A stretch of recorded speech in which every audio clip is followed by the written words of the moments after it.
questions of ABC concentration with respect to time in a sequential kinetics? Yes. इन्हीं को तुम्हें plot करना है।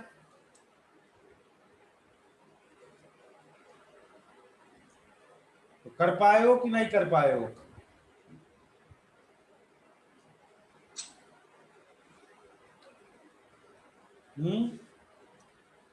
Can anybody tell how these graphs will look? Second वाला नहीं हो, कौन सा? सेकंड वाला, सेकंड वाला मतलब बी का? बी।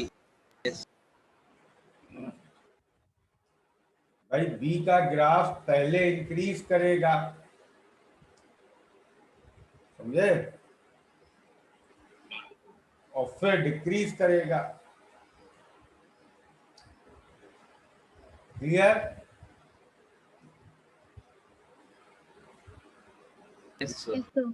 ये समझ आ रहा है ना? हाँ। तो बी के ग्राफ में एक मैक्सिमा होगा, ए का ग्राफ हमेशा डिक्रीज करेगा यस सर। और सी का ग्राफ हमेशा इंक्रीज करेगा।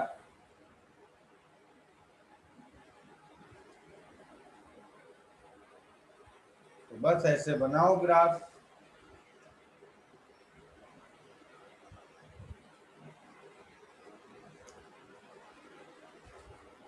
ए का ग्राफ हमेशा डिक्रीज करेगा ऐसे, करेक्ट? Yes sir. बी का ग्राफ पहले इंक्रीज करेगा फिर डिक्रीज करेगा, ऐसा बनेगा। Yes sir. और सी का ग्राफ हमेशा इंक्रीज करेगा, ऐसा बनेगा। क्लियर है ये? Yes sir. सर बोलो। तो बी और सी का कैसे किया, वो डिफरेंशिएट करके एक और एक बार डिफरेंशिएट किया है क्या? हाँ, ओके सर।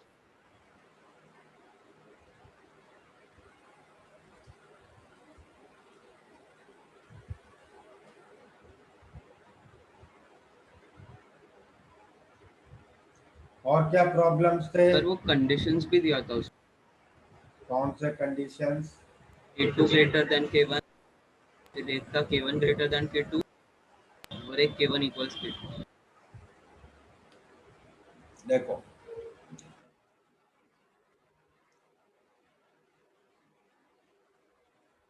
ए की concentration with respect to time है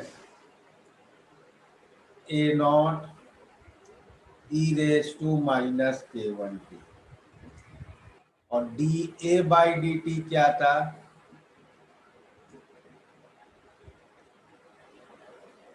माइनस K1 टाइम्स ए। ठीक है? यस। तो ए तो ऑलवेज डिक्रीजिंग ग्राफ है, इस इक्वेशन से क्लियर है। चाहो तो इसका सेकेंड डेरिवेटिव भी देख लो। तो d2a बाय dt2 क्या हो जाएगा? Minus K1 dA by dt। ठीक है? तो ये हमेशा first derivative is always negative and second derivative is always positive. ठीक है? Yes sir. तो तो A वर्सेस T का ग्राफ, A वर्सेस T का graph will always be a graph like this। ठीक है? हर कंडीशन में। ठीक है? Yes sir. अब अगर तुम B का डिस्कशन करो तो B का ग्राफ कैसा है? इसी तरह अगर हम प्रोसीड करें, B के लिए क्या गिवन है?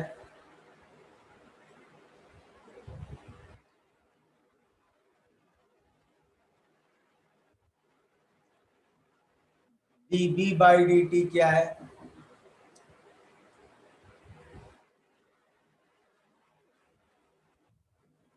dB by dt was K1A minus K2B, ठीक है। तो ये पॉजिटिव नेगेटिव दोनों हो सकता है। तो ये जब जीरो होगा वहां पे बी का मैक्सिमा है, correct? Yes, sir. Yes, sir. तो बस यहीं से अब तुम्हारे वो केसेस का डिफरेंशिएशन आएगा। What were the 3 cases I gave you? K less than K2, K1 greater than K2 and K1 equal to K2. देखो, K1 लेस देन K2, तो मच होने नहीं दिया था। मच हो या ग्रेटर हो उससे बहुत ज्यादा कुछ फर्क नहीं पड़ रहा। मतलब दूसरे रिएक्शन का रेट कांस्टेंट बहुत ज्यादा है, करेक्ट? Yes, sir. दूसरे रिएक्शन का रेट कांस्टेंट बहुत ज्यादा है, तो कैसे प्रोसीड करोगे?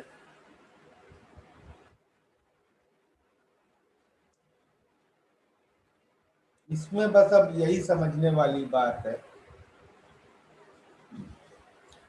कि जैसे जैसे बी बनेगा सेकेंड रिएक्शन बहुत फास्ट होगी।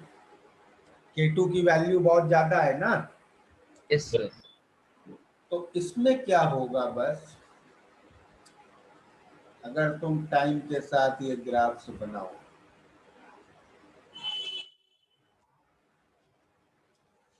तो एक ही कंसंट्रेशन तो एज वी डिस्कस हमेशा डिक्रीज होती रहेगी, ऐसे रहेगी एक का ग्राफ, ठीक है। Yes, sir. इसमें बी का जो ग्राफ होगा वो ऐसा होगा।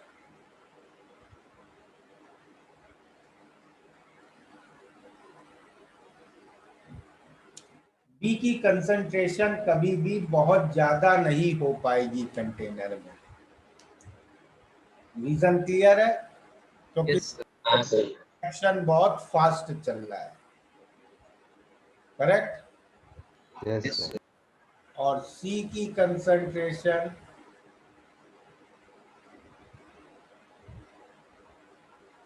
कुछ ऐसे जाएगी, ठीक है। और ये जो मैक्सिमा आएगा बी का, ये किस टाइम पे आएगा?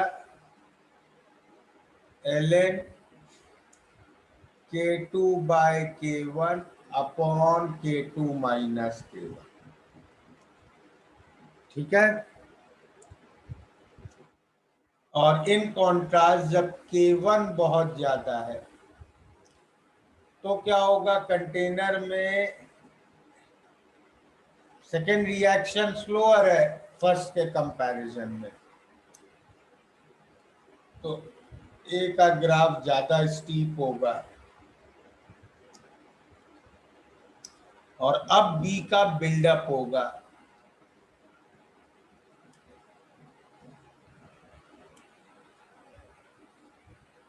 बी ऐसे होगा, ठीक है। Yes, sir. और सी का ग्राफ अब स्लोली ऊपर जाएगा,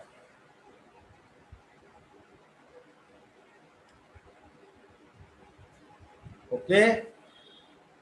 Yes, sir. और अब मैक्सिमा किस टाइम पे आएगा?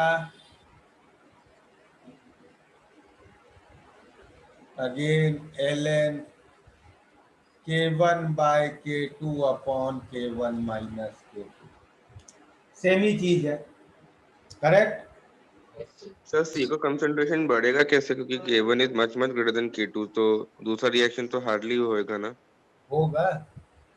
मतलब पहले केस में तो आपने बी का एकदम कम किया ना, तो सी का फिर उसी हिसाब से कम नहीं रहेगा कंसंट्रेशन। यार सी बनेगा ना, सी तो सिर्फ बन रहा है, बी एक रिएक्शन से बन रहा है, एक से कंज्यूम हो रहा है, हाँ तो सिर्फ बन रहा है।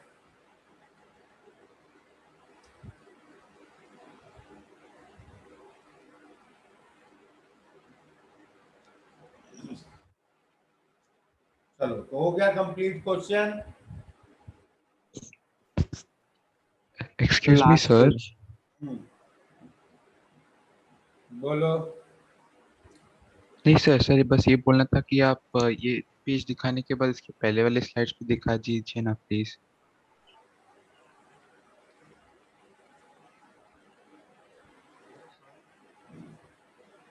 तो K1 इक्वल टू K2 वाले केस में क्या होगा?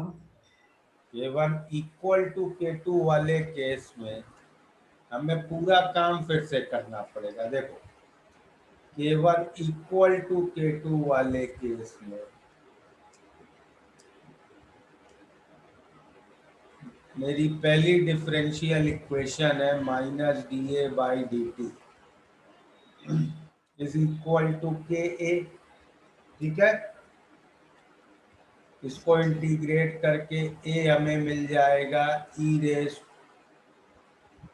ए not E raise to minus K T. ठीक है, D B by D T क्या होगा? अब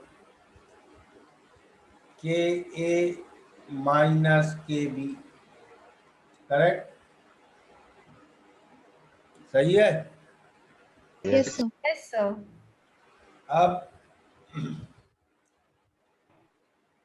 इसको इंटीग्रेट करें वही सेम इंटीग्रेटिंग फैक्टर वाले अप्रोच से, तो D B plus K B D T is equal to K A not E raise to minus K T. Integrating factor E raise to K T से multiply किया पूरी equation में।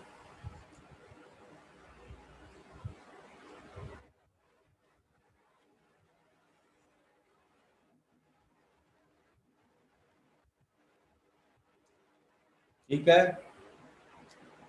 Left side becomes perfect differential.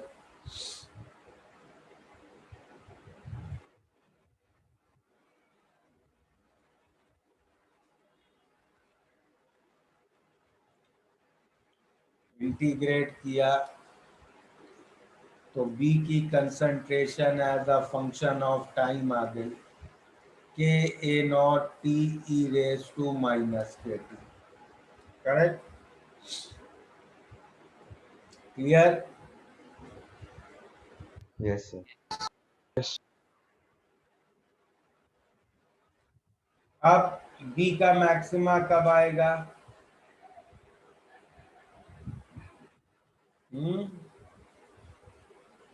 Differentiator equal to जब ए और B equal हो तब B का maxima आएगा। Yes correct? Yes sir. तो ए और बी इक्वल करोगे, देखोगे A not E raise to T cut जाएगा, किस टाइम पे आएगा? 1/k। Yes correct?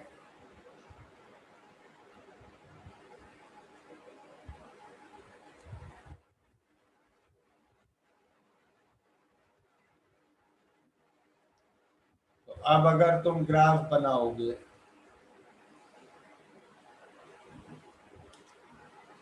तो ए का ग्राफ डिक्रीजिंग ऐसे, बी का जब मैक्सिमा आएगा तभी वो ए के इक्वल होगा, मतलब ए के ग्राफ को टच करेगा। ऐसे हो, ठीक है?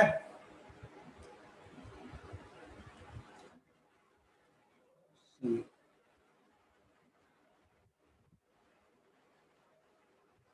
सी ऐसे चला जाएगा। और अब मैक्सिमा किस टाइम पे आ रहा है? 1/k।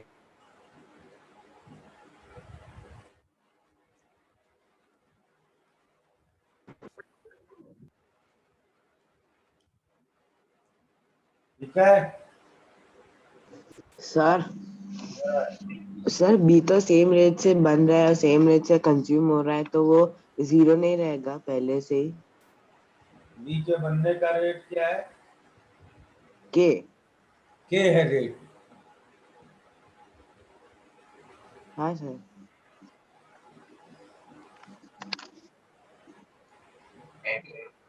No, sir. K concentration of A है sir. K minus K. K formation rate. भाई के रेट नहीं होता है, रेट कांस्टेंट होता है, समझे? हाँ sir, okay.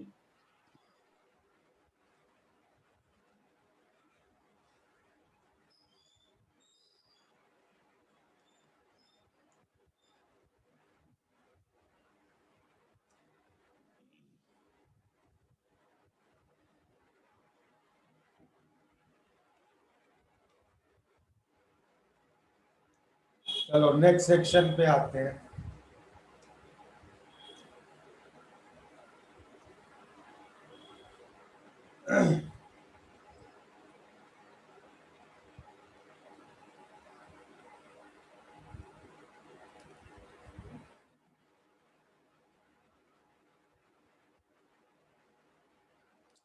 Temperature dependence of rate constant के टेम्परेचर पे कैसे डिपेंड है?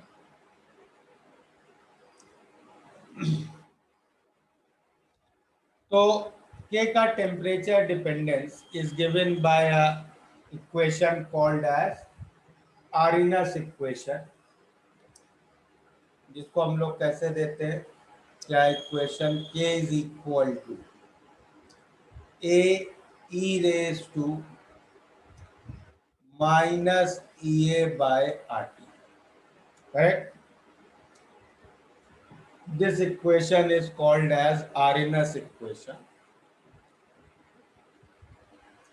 और इसमें ए को हम लोग बोलते हैं प्री एक्सपोनेंशियल फैक्टर,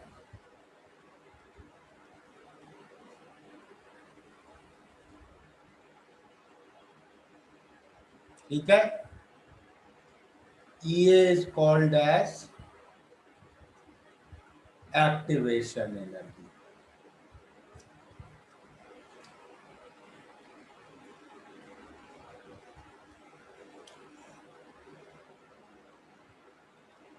ठीक है? Yes, sir. तो now by this equation can you see and tell me, अगर हमें के को इंक्रीज करना है, कैसे कर सकते हैं के को इंक्रीज? टेम्परेचर को इंक्रीज एक फैक्टर है, एक फैक्टर है इंक्रीज टेम्परेचर। टेम्परेचर बढ़ाएंगे तो रेट कांस्टेंट को हमेशा बढ़ेगा, करेक्ट? तो इसलिए कुछ रिएक्शंस को फास्ट करने के लिए हम हीटिंग करते हैं। एक तरीका है एक्टिवेशन एनर्जी को घटा एनर्जी देना। कम।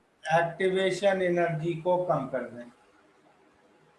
एक्टिवेशन एनर्जी को कम करने का role is played by catalyst. Catalyst. तो कैटलिस्ट एक्टिवेशन एनर्जी को कम करता है, correct? So these are the ways in which we can increase rate constant K, ठीक है? सर कैपिटल ऐसे हम कुछ नहीं कर सकते क्या? कैपिटल ए को भी अभी देखते हैं कि क्या हम उसमें कुछ कर सकते हैं या नहीं कर सकते हैं, उसको भी अभी स्टडी करेंगे। ये इतना क्लियर है? Yes, sir. तो पहले तो जरा इस इक्वेशन का थोड़ा ओरिजिन समझे, क्या हो रहा है इस इक्वेशन में।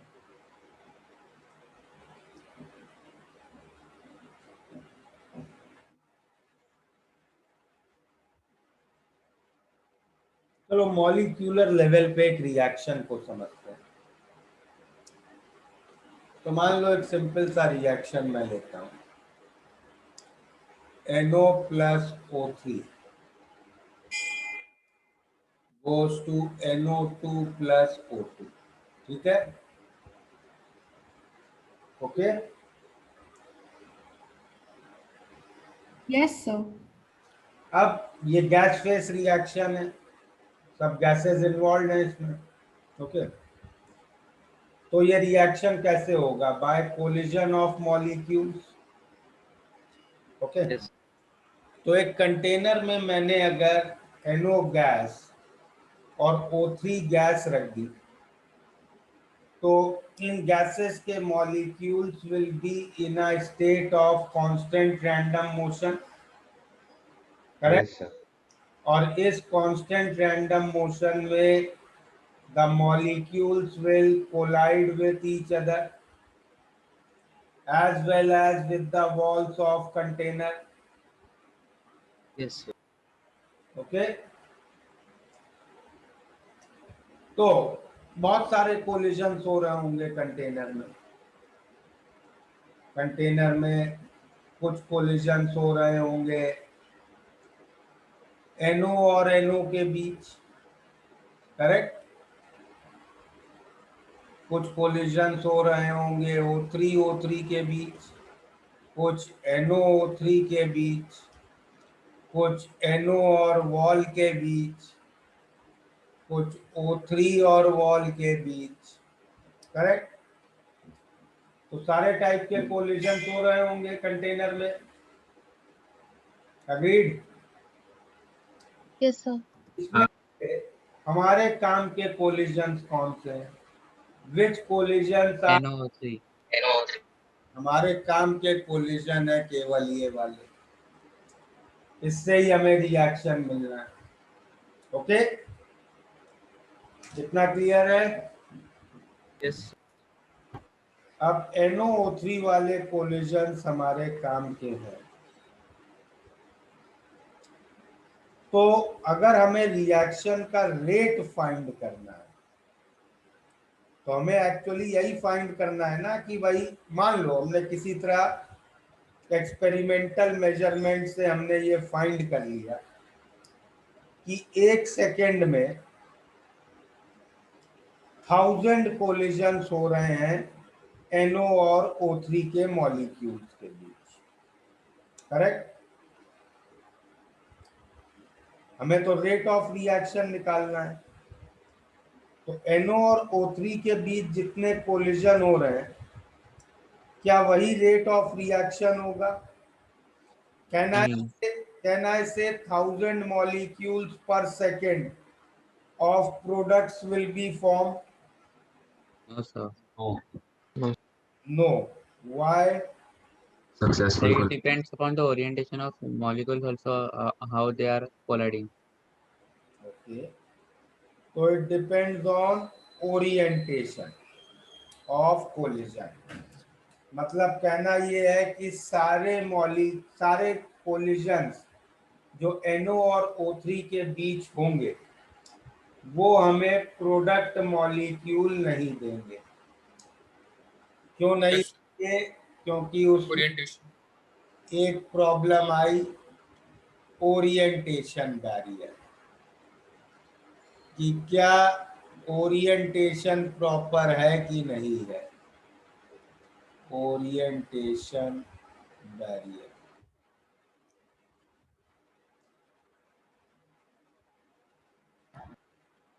भाई NO और O3 का कोलिजन ऐसे हो सकता है कि ऐसा एक NO का मॉलिक्यूल आ रहा हो और इधर से ये एक O3 का मॉलिक्यूल आ रहा है, या NO का कोलिजन ऐसे हो सकता है कि ये एक NO का मॉलिक्यूल आ रहा हो और ये एक O3 का मॉलिक्यूल। अब जो प्रोडक्ट बनना है वो है NO2, correct. Yes, sir. NO2 में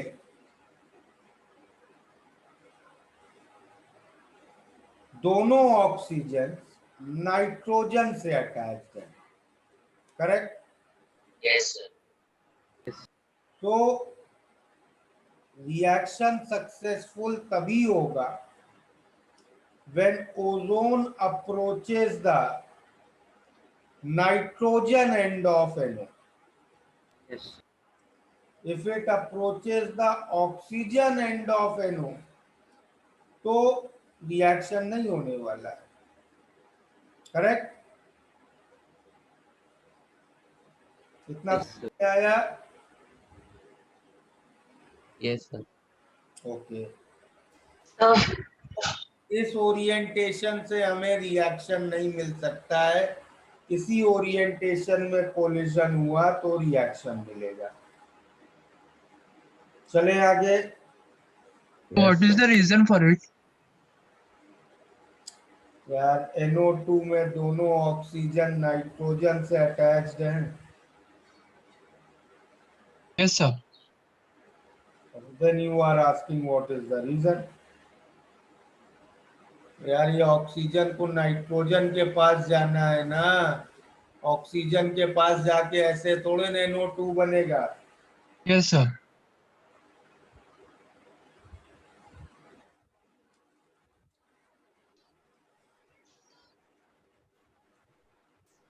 sir, can you show previous slide for a second?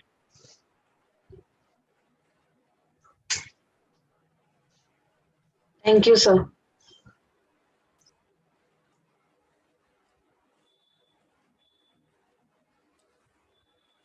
तो मान लो एज वी सेड 1000 कोलिजन हो रहे हैं पर सेकेंड. सर एक सेकंड जाइए ना प्रीवियस पेज पे.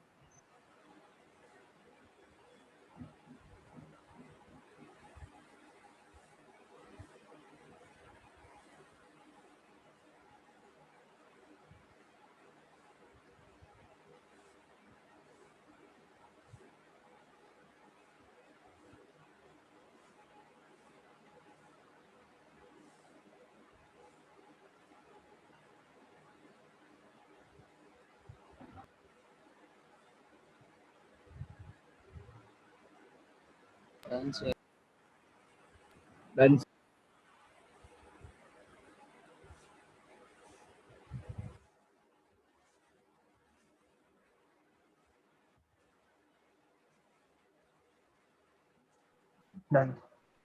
1000 कोलिजन हो रहे हैं पर सेकेंड. ओके. उसमें से कुछ की ओरिएंटेशन सही वाली होगी, कुछ की हो सकता है ना सही हो. इट इज नॉट नेसेसरी कि हर कोलिजन प्रॉपर ओरिएंटेशन में ही हो रहा होगा. करेक्ट? Yes, sir. तो मान लो प्रॉपर ओरिएंटेड कोलिजन जो हुए उस 1000 में 400 कोलिजन प्रॉपर ओरिएंटेशन से हो रहे हैं. Okay. Remaining orient collision are occurring with the wrong orientation.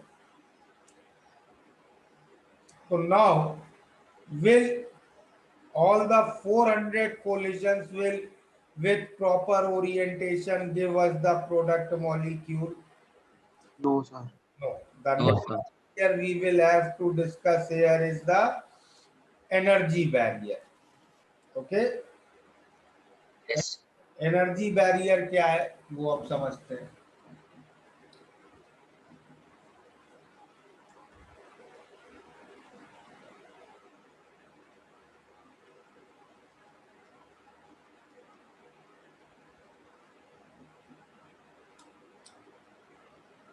तो मान लो ये NO का मॉलिक्यूल है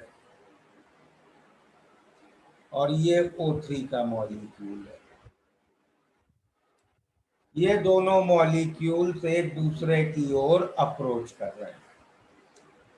मतलब इनके पास कुछ काइनेटिक एनर्जी होगी. करेक्ट? Yes, sir. जब इन दोनों मॉलिक्यूल्स के बीच डिस्टेंस ज्यादा होगा then these molecules will be attracting each other. Okay? Yes. हाँ. और जैसे जैसे ये पास आते जाएंगे अट्रैक्शन की जगह इनके बीच रिपल्शन है। रिपल्शन डेवलप होने लग जाएगा, करेक्ट। रिपल्शन जब डेवलप होगा तो as they will approach more closer to each other, क्या होगा? It will start getting slower. उनकी काइनेटिक एनर्जी कम होने लग जाएगी। Yes, sir. Kinetic energy will start to convert to potential energy, okay. Yes sir.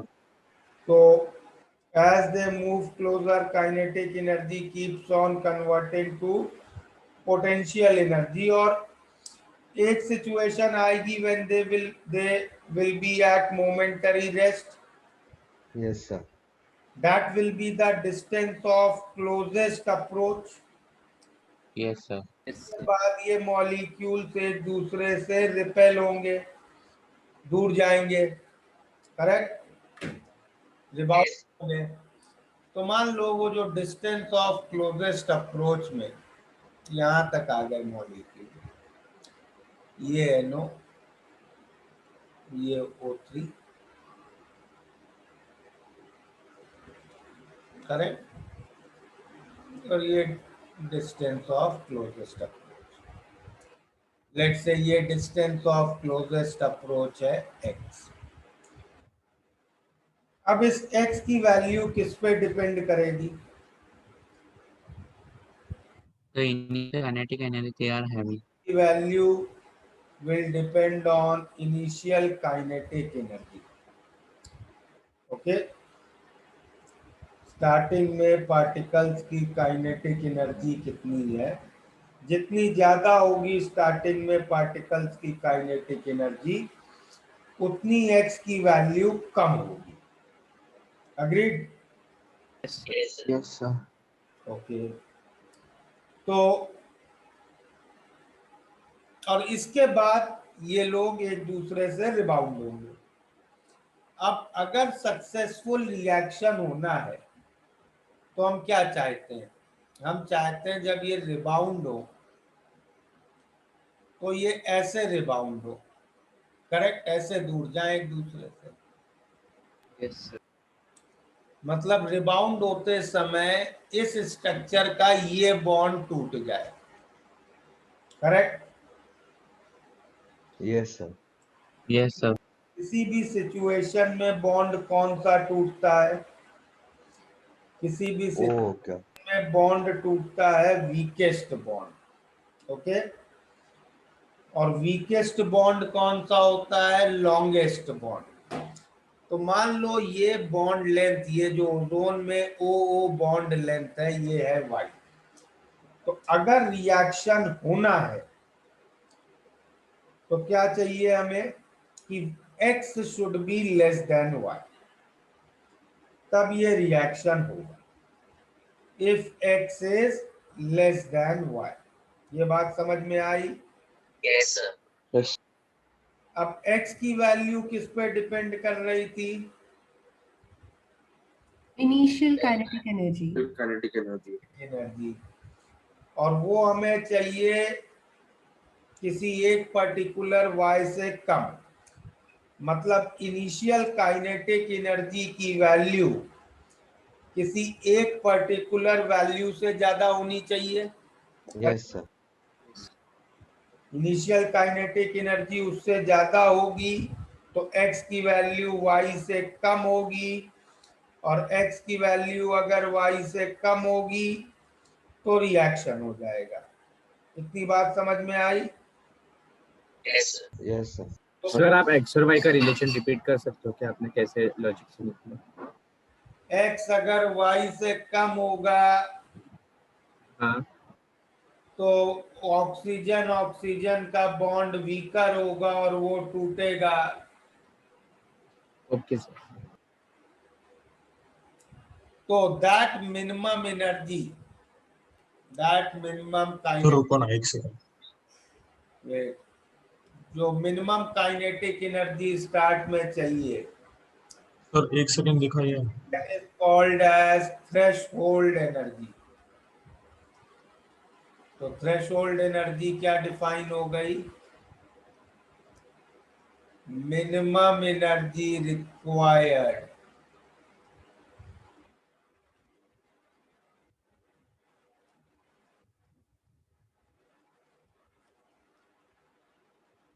for reaction to occur. ठीक है, और इसको हम लोग क्या कह रहे हैं, ये है रिएक्टेंट्स, ये है प्रोडक्ट्स, और इस स्टेट को हम कहते हैं, जो क्लोजेस्ट अप्रोच वाली स्टेट आती है, ट्रांजिशन स्टेट और एक्टिवेटेड कॉम्प्लेक्स। ठीक है, Yes. हो गया note?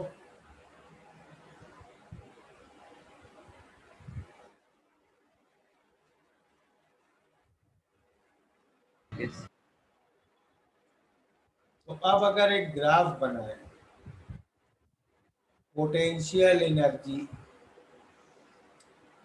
Versus reaction coordinates,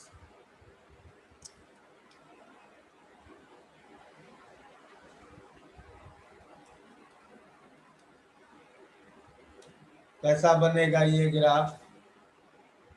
First increasing and then decreasing. Reaction coordinates क्या हैं? जो स्टेजेस हैं रिएक्शन की, that is reactants, transition state and products. So this graph will be somewhat like this. ये है रिएक्टेंट्स, एक्टिवेटेड स्टेट पे, activated complex पे या ट्रांजिशन स्टेट पे पोटेंशियल एनर्जी का मैक्सिमा होगा, क्योंकि काइनेटिक एनर्जी तो मोमेंटरी जीरो हो जाती है. करेक्ट?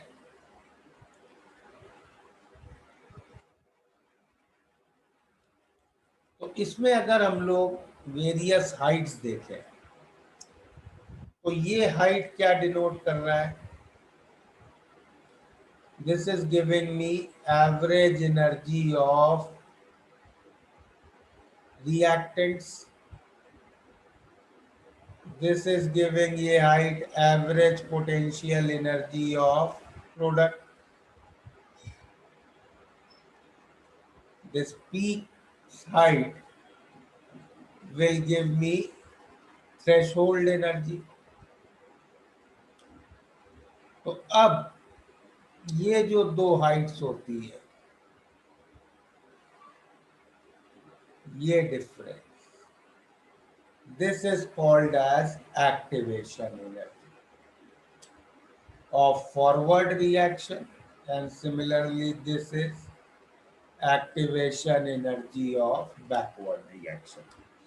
तो एक्टिवेशन एनर्जी क्या है? कितनी एक्स्ट्रा एनर्जी चाहिए for reaction to occur, that is activation energy. और इस डिफरेंस को भी देख लें जरा, ये जो डिफरेंस है, ये क्या होगा? इतना difference delta H of reaction, which we can see is EAF minus EAB. तो इससे एक इम्पोर्टेंट रिजल्ट आ गया हमारे पास, that delta H of any reaction is EAF minus EAB.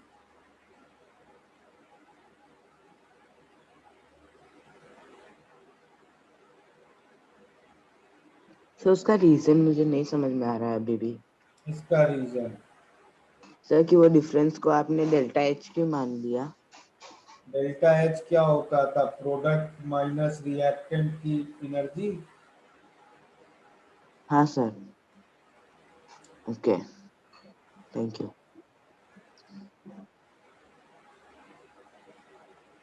Sir वो मैक्सिमा वाला थ्रेशोल्ड एनर्जी क्यों होगा? वही तो मिनिमम एनर्जी है for reaction to occur. Activated complex की पोटेंशियल एनर्जी वही तो होगी. हाँ हाँ, राइट सर, थैंक सर ये एवरेज एनर्जी मतलब जो प्रोडक्ट्स में जो NO2 और O2 बाद में बना है उनके बीच में पोटेंशियल एनर्जी बोले ना आप? यस। Okay sir.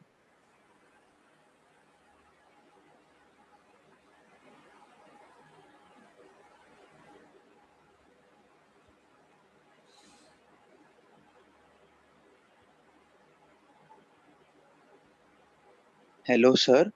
बोलो।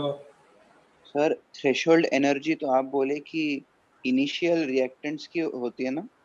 इनिशियल रिएक्टेंट्स की काइनेटिक एनर्जी उतनी होनी चाहिए, जब ट्रांजिशन स्टेट पे आएंगे तो वो सारी काइनेटिक एनर्जी पोटेंशियल एनर्जी बन जाएगी ना।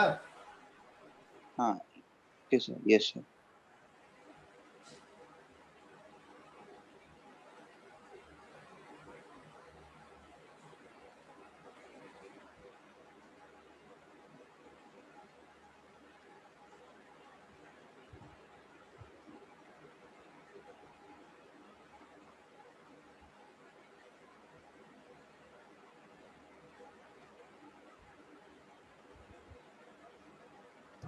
सर आप 1 सेकंड के लिए लास्ट स्टेप बता सकते हो क्या?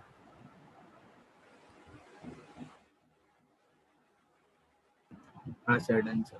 और सर एक चीज पूछना है सर, आपने वो बोला ना कि मतलब एक्स सर मुझे वो रीजन नहीं समझ रहा है वो एक्स और वाई का रिलेशन के लिए, तो जो रीजन क्या है सर वो बता सकते हैं? यार जो सबसे लंबा बॉन्ड होता है वो वीकेस्ट बॉन्ड होता है, हाँ हाँ वही टूटता है ना। वीकेस्ट बॉन्ड ब्रेक्स हाँ ऑलवेज। Sorry, yes sir. हाँ बॉन्ड लेंथ ज्यादा, yes got it, thank you.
So now the relation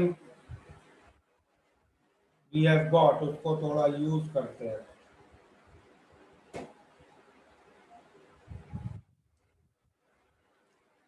तो रिमेम्बर एक रिलेशन डिराइव किया था,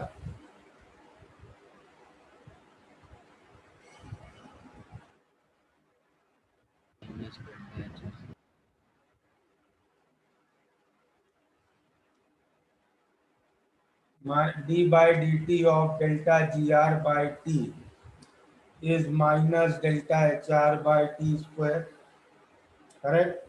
Yes, sir. Yes sir. अब इसमें डेल्टा जी आर को we can write minus R T L N K from equilibrium.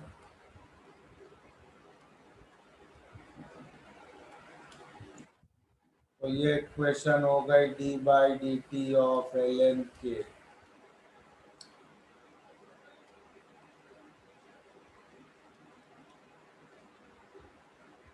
Equilibrium constant को we can write as kf upon kb, okay? तो kf upon kb अगर लिख दे तो ये question हो जाएगी।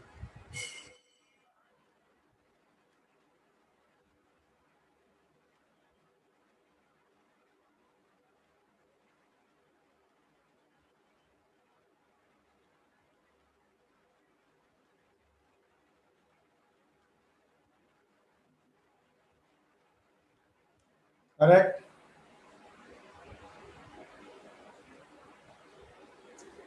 तो इसको हम लोग, इससे हम लोग जनरलाइज्ड एक के का टेम्परेचर डिपेंडेंस की इक्वेशन लिख सकते हैं, that D by D T of L N K is equal to E A by R T square.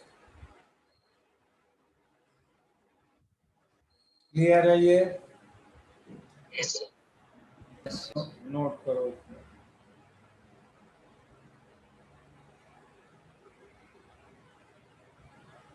Actually मुझे एक छोटा सा डाउट है, वो रिएक्शन कोऑर्डिनेट में मेजर क्या करते हैं, वो जो रिएक्शन का पोजीशन क्या? रिएक्शन की प्रोग्रेस। अच्छा,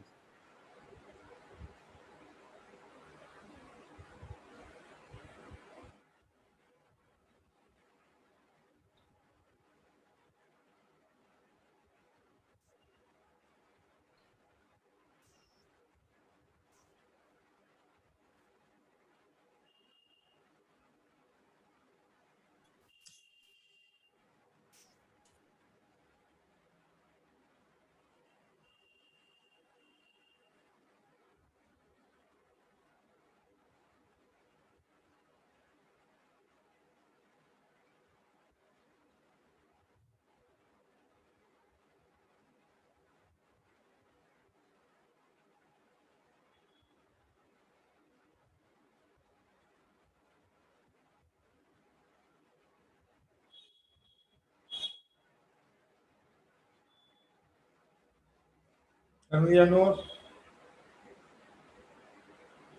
यस सर। हाँ सर।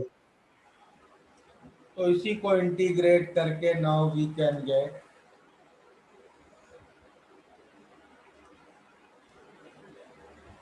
Arrhenius equation.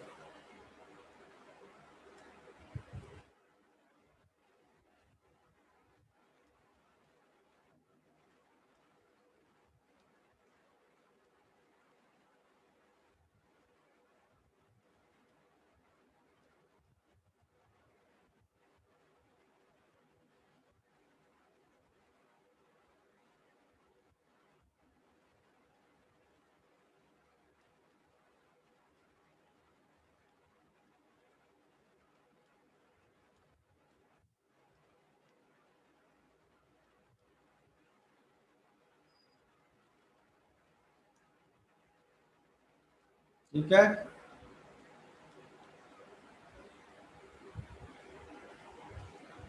ये आ गई Arrhenius equation।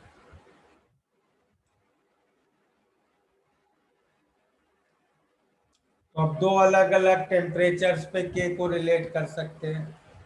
मान लो टेम्परेचर T1 पे के है K1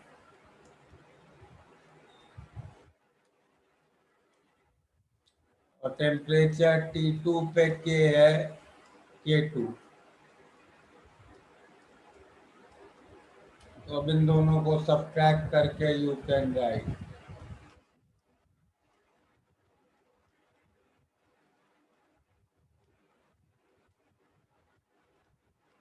ठीक है।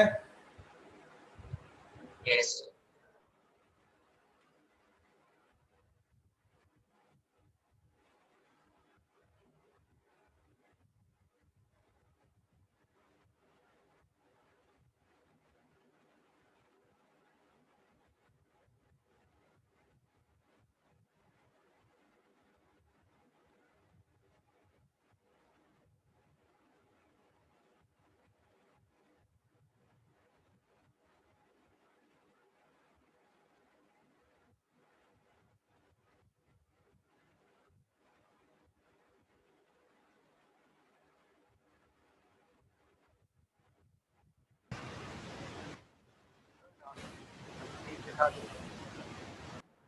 सर सिर्फ वो के वाला चीज ही याद रखना है ना, जो आपने वो बॉक्स में किया है।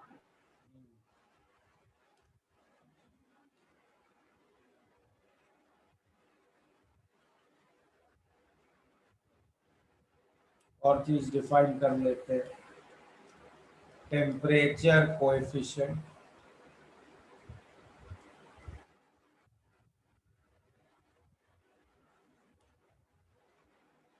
जनरली अल्फा से डिनोट करते हैं। and it is defined as ratio of rate constants at a difference of 10 Kelvin. Correct? And for most of the reactions,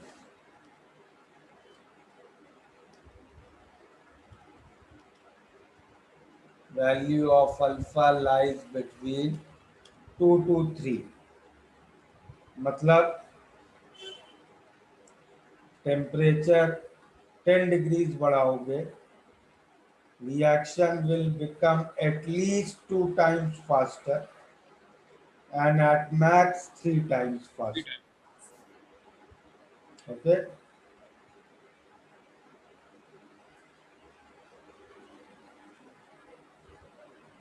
Sir, can you please explain this once more? Definition दे रहे हैं कि 10 degree बढ़ाने से के में कितना change हो रहा है. करेक्ट? Oh, नाम बोल रहे हैं टेम्परेचर कोएफिशिएंट.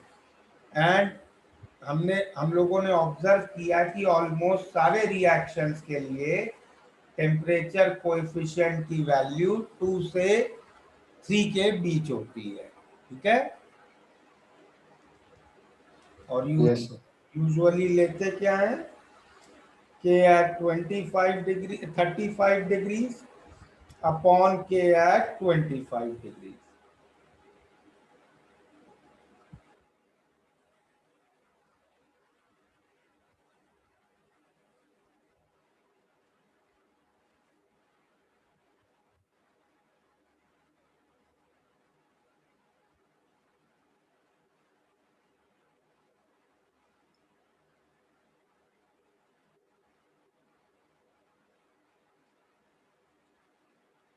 हो गया नोट?